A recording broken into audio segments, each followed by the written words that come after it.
Olá, pessoal. Domingo, 18 de outubro de 2020. Estamos aqui novamente reunidos para a honra e glória do Senhor. Nós temos motivo de festa ou de festas nessa semana.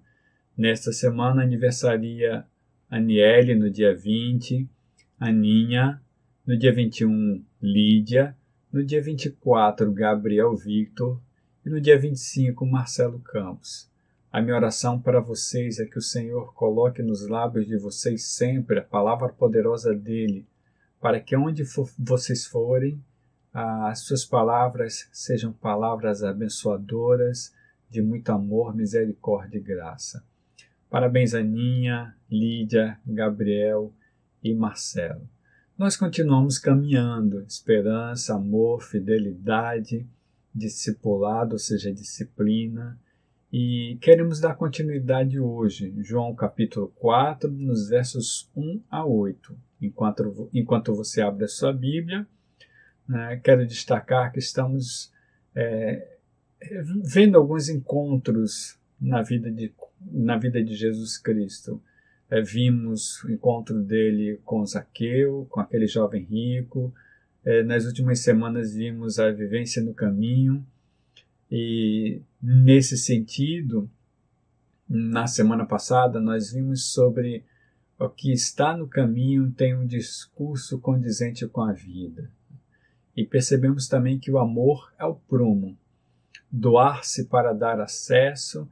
Vimos que o amor é uma ação, não uma opção, e vimos que o amor é a única forma de transmissão do Evangelho. Nós vamos continuar nesses encontros. Hoje veremos o encontro de Jesus Cristo com a mulher samaritana, treinando no caminho. João capítulo 4, nos versos 1 a 8. O texto bíblico diz assim: Os fariseus ouviram falar que Jesus estava fazendo e batizando mais discípulos que João, embora não fosse Jesus quem batizasse, mas os seus discípulos. Quando o Senhor ficou sabendo disso, saiu da Judéia e voltou uma vez mais à Galiléia. Era-lhe necessário passar por Samaria. Assim chegou a uma cidade de Samaria chamada Sicar, perto das terras que Jacó dera a seu filho José. Havia ali o poço de Jacó. Jesus, cansado da viagem, sentou-se à beira do poço. Isso se deu por volta do meio-dia. No verso 7, nisso veio uma mulher samaritana tirar água. Disse-lhe Jesus: Dê-me um pouco d'água. No verso 8, talvez o copista explique que os seus discípulos tinham ido à cidade comprar comida. Aqui a gente vê um encontro especial, muito especial. E esse encontro, por ser especial, já nos mostra que Jesus surpreende sempre com o improvável. Perceba, uma mulher samaritana que vem tirar água ao meio-dia. Algo estranho. Primeiro, por ser uma mulher, segundo, por ser samaritana, e terceiro, por estar ao meio-dia à beira de um poço para tirar água. Aqui nós temos uma situação, no mínimo, diferente, mas Jesus Cristo simplesmente encara com a maior naturalidade, como a maioria dos encontros dele. A mulher samaritana lhe pergunta, ao Jesus pedir água a ela faz uma pergunta ao Senhor: como o Senhor, sendo judeu, pede a mim, uma samaritana, água para beber? No verso 9 está isso. E aí o texto bíblico acrescenta que os judeus não se dão bem com os samaritanos. Jesus sempre nos traz encontros improváveis. Sempre nos surpreende com o improvável em sua vida. Se nós caminharmos pelo Evangelho, nós perceberemos isso o tempo todo. Jesus não se preocupava muito com sua imagem nesse sentido. porque ele claramente estava para fazer a vontade de Deus. Então perceba, Lucas capítulo 7, nos versos 36 a 39, Lucas 7, 36 a 39, quando Jesus é convidado por um fariseu para um jantar. Tá? Então, aqui nós temos um encontro estranho também. Mas, como mestre era, no sentido do era ser em sua época, ele chamou a atenção e surpreendeu. Veja, verso 36 de Lucas 7. Convidado por um fariseu ou por um dos fariseus para jantar, Jesus foi à casa dele e reclinou-se à mesa. Ao saber que Jesus estava comendo na casa do fariseu, certa mulher daquela cidade, uma pecadora, trouxe um frasco de alabastro com perfume e se colocou atrás de Jesus. Aos seus pés, chorando, começou a molhar-lhe os pés com suas lágrimas. Depois os enxugou com seus cabelos, beijou-os e ungiu com perfume. Ao ver isso, o fariseu que o havia convidado disse a si mesmo: se este homem fosse profeta, saberia quem nele está tocando e que tipo de mulher ela é, uma pecadora. Aqui eu trago uma questão para você. Imagine-se no lugar de Jesus Cristo. Digamos que você, um servo, uma serva de Deus, é convidado ou convidada para jantar na casa de alguém. E aí se depara com uma situação difícil, como aqui o texto diz que era uma mulher pecadora. Mas vamos colocar as nossas mentes para pensar. Né? Você se coloca numa situação difícil, se deparando com um morador em situação de rua, com alguém que você perceberia que podia ser um traficante, um dependente químico, alguém assim que a sociedade simplesmente deixa à margem.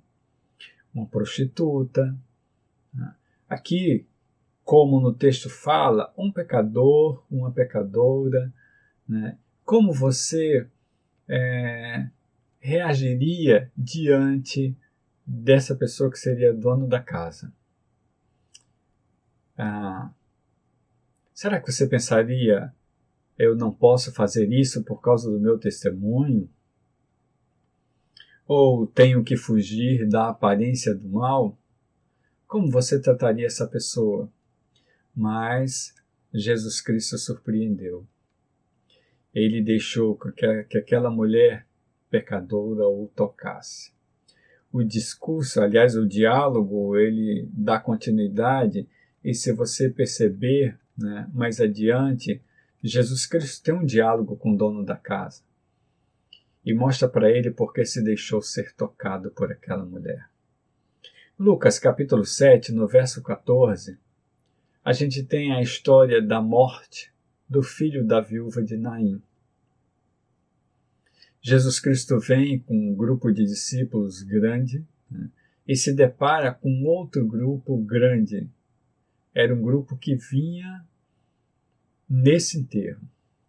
E aí Jesus Cristo se emociona, se entristece com aquela viúva pela perda do seu filho. É ele o que faz? Toca no esquife. Ele toca no caixão. Ele toca no símbolo do morto. Não poderia se tocar em morto. Mas Jesus toca no esquife daquele rapaz. E simplesmente diz para ele: levante-se. E Jesus ressuscita aquele rapaz. Aqui a história é interessante também. Né? Uma mulher, uma viúva, que tinha um filho que possivelmente a sustentava. Se ela perde esse filho, perde todo o sustento.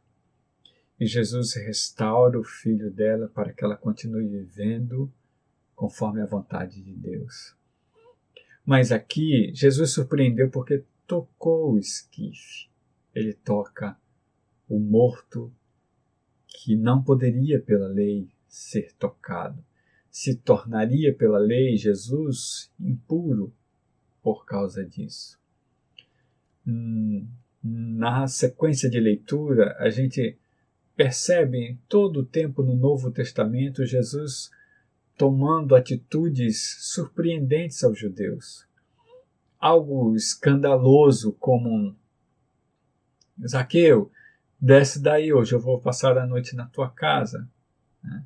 Essas atitudes de Jesus Cristo, elas escandalizavam sempre os judeus, os religiosos, os fariseus, né?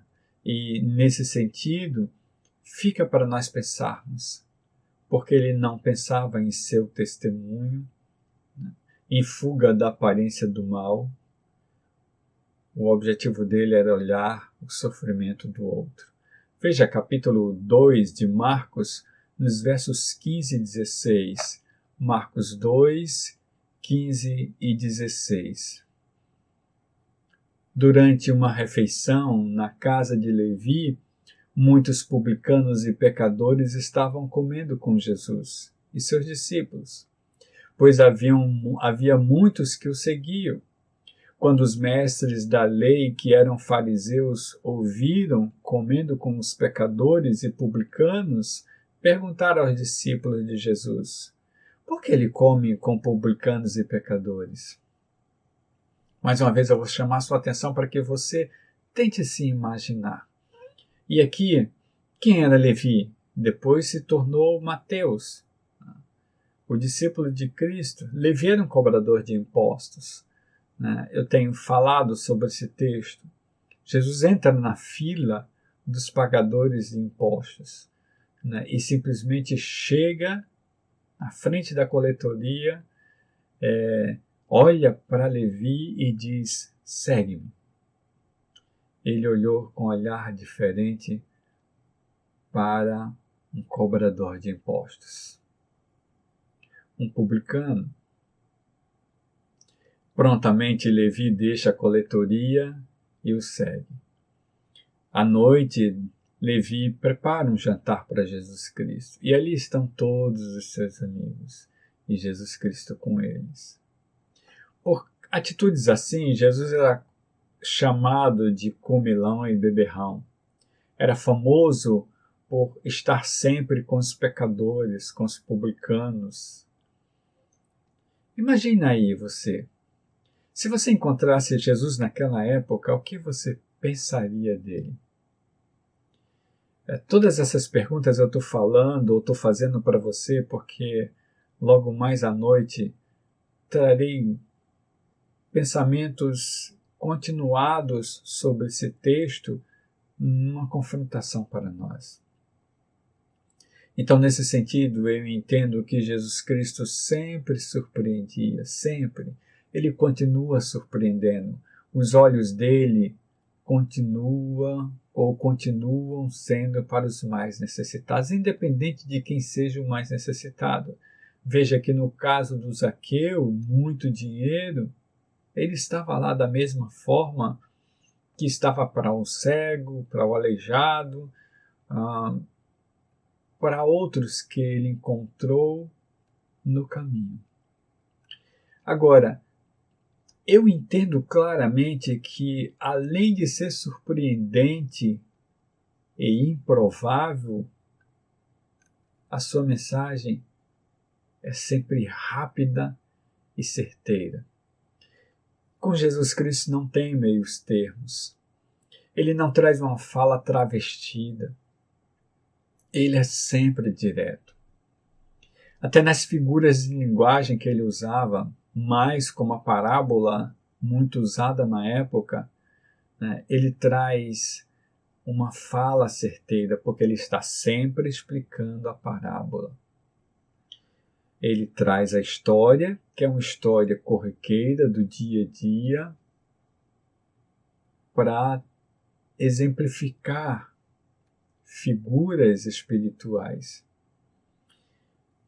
No texto aqui citado, né, de João capítulo 4, nos versos 11 a 15,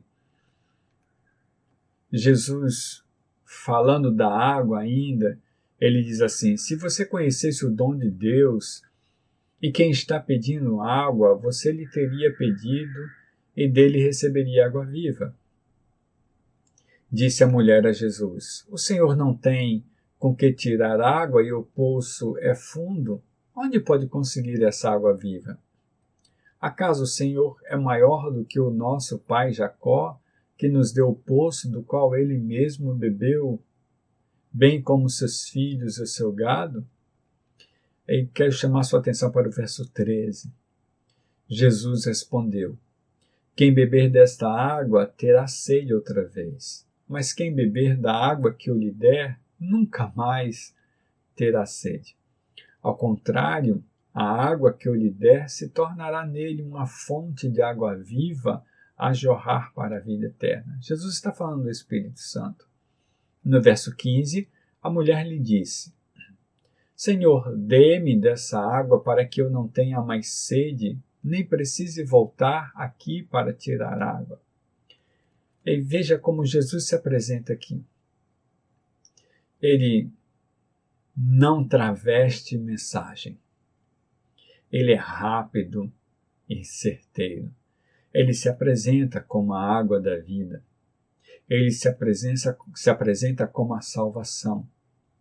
E ele é assim o tempo todo. E é interessante falar que mesmo nos momentos mais perigosos de sua vida, Jesus Cristo é muito direto. Ele não tenta enganar. Ele não tenta tirar o texto do contexto. Ele não tenta desviar a palavra para justificar algo que ele queira fazer. Ele é bem direto e sempre assim. Nesse mesmo sentido, em João capítulo 6, nos versos 35 a 42, João 6, 35 a 42, olha a fala do Senhor. Jesus declarou: eu sou o pão da vida. Aquele que vem a mim nunca terá fome. Aquele que crê em mim nunca terá sede. Mas como eu disse, vocês me viram, mas ainda não creram, ou não creem. Todo aquele que o Pai me der virá a mim, e quem vier a mim, eu jamais rejeitarei. Verso 38. Pois desci dos céus não para fazer a minha vontade, mas para fazer a vontade daquele que me enviou. E esta é a vontade daquele que me enviou, que eu não perca nenhum dos que ele me deu, mas os ressuscite no último dia, porque a vontade de meu Pai é que todo aquele que olhar para o Filho e nele crer tenha a vida eterna, e eu o ressuscitarei no último dia. O texto continua dizendo que os judeus simplesmente começaram a criticar Jesus Cristo porque disse que era o pão da vida que desceu dos céus. Eles questionaram: esse não é Jesus, o filho de José? Não conhecemos seu pai, sua mãe? Como ele pode dizer descer do céu? Não é o carpinteiro? Nós vimos ele crescer? Como é que ele se apresenta como filho de Deus? A fala de Jesus causava um impacto muito grande, ao mesmo tempo confusões, iras, raivas, no sentido de não pode ser ele o Messias, né? Havia um misto divisório sempre, quando ele chegava, fazia, que falava, alguns diziam não é ele, outros diziam não pode ser. Mas irmãos e amigos amados, ele nunca misturou o seu discurso. Era sempre certeiro, sempre rápido no que falava. Não pensava no sentido de vou tentar florear. Não tinha venda na fala de Jesus Cristo. E quando eu falo venda, falo de venda como máscara e falo de venda como comércio. Jesus Cristo não tentava vender nada. Era bem direto. Ele, pelo contrário, se apresentava como aquele que pagaria o preço do erro da humanidade. Sem rodeios. Claro, rápido, certeiro. Ele sempre enfrentou problemas por causa disso. João 7, capítulo 7, nos versos 37 e 38. Na festa das cabanas. No último e mais importante dia da festa, Jesus levantou-se e disse em alta voz: Se alguém tem sede, venha a mim e beba. Quem crê em mim, como diz as Escrituras, ou a Escritura, do seu interior fluirão rios de água viva. Ele estava se referindo ao Espírito que mais tarde receberiam os que nele crescem. Até então, o Espírito ainda não tinha sido dado, pois Jesus ainda não fora glorificado. Aqui, novamente, Jesus causa confusão. Imagine a festa dos tabernáculos, né? A festa do agradecimento pela colheita e da entrega da plantação da colheita seguinte. Havia festa o tempo todo. Naquele dia não tinha festa. Tinha uma procissão que a água era tirada e colocada no altar. E aí Jesus Cristo se apresenta como a água da vida. Vocês não precisam carregar água para tanque nenhum. Eu sou a água da vida. Crendo em mim, vocês terão a água viva que fluirá do interior de vocês. Sem palavras meias, sempre direto, sem preocupação com consequências, sem essa de perseguição. Jesus sabia claramente que ele caminhava para Jerusalém e sabia claramente o que ia acontecer. E sabia que suas palavras causariam consequências. Veja Lucas, para terminar, capítulo 13, nos versos 31 a 35. Lucas 13, 31 a 35.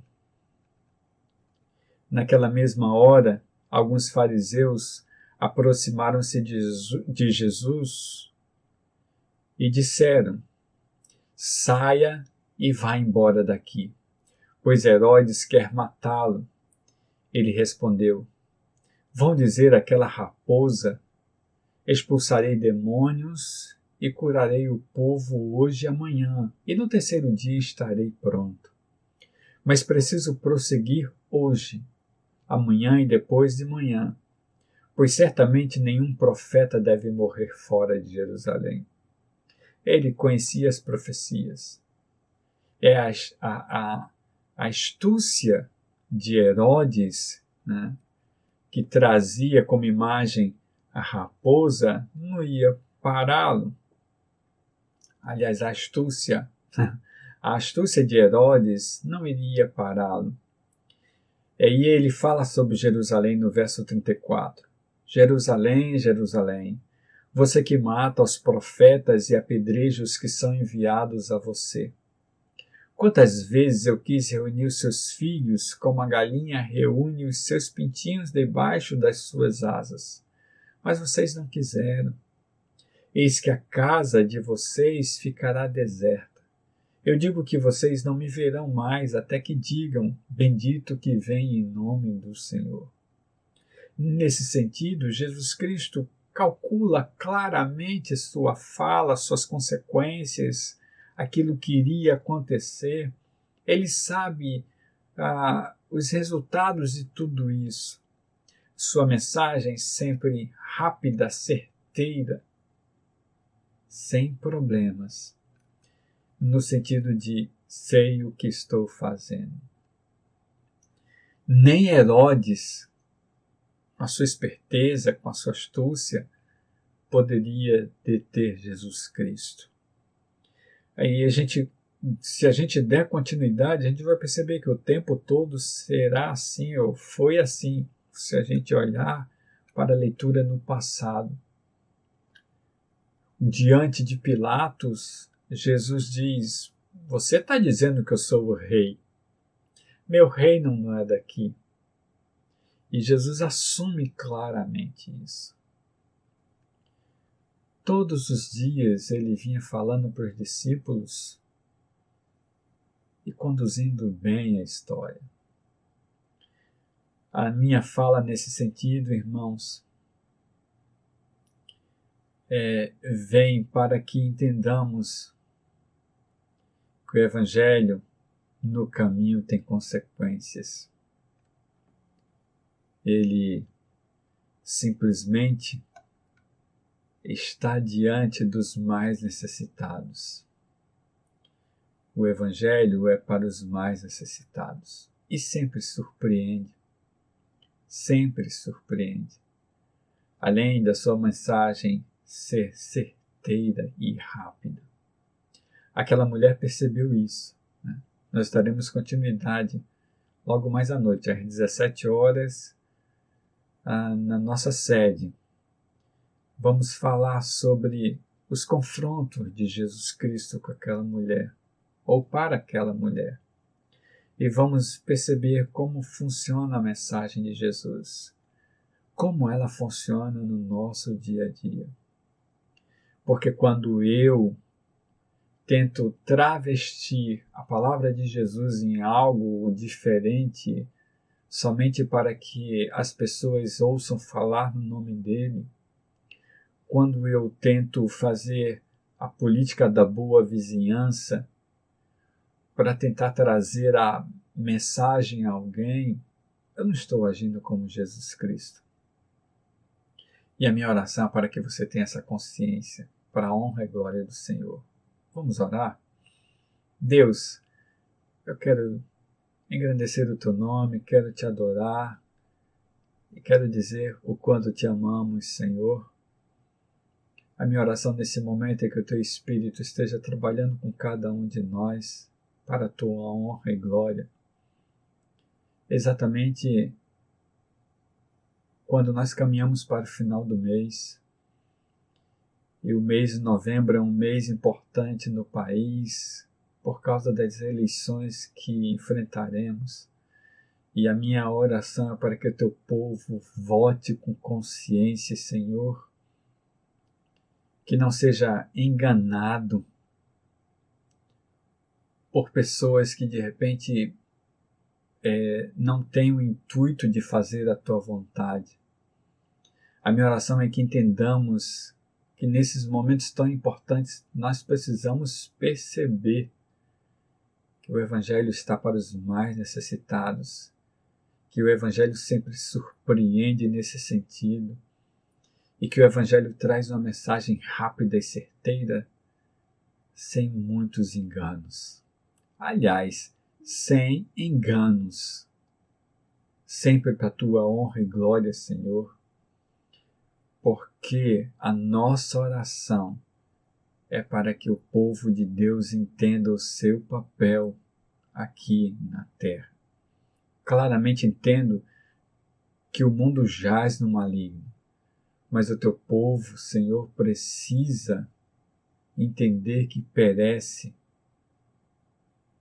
porque falta sabedoria, porque não entende o que tu dizes e porque muitas vezes dilui a tua mensagem para que as pessoas entendam o que só pode ser entendido por completo. A tua palavra não volta vazia e ela precisa ser apresentada exatamente da forma que teu Filho nos apresentou. Que o Senhor nos abençoe e nos guarde, nos dando uma semana na tua direção, Senhor. E que o teu rosto esteja sempre sobre nós, nos trazendo sempre paz, unção e muito amor, com as tuas misericórdias renovadas, Assim eu oro no nome de Jesus. Amém. A minha oração para você é essa. Que o Senhor te abençoe e te guarde e faça sempre resplandecer o rosto dele sobre ti. Que Deus te abençoe.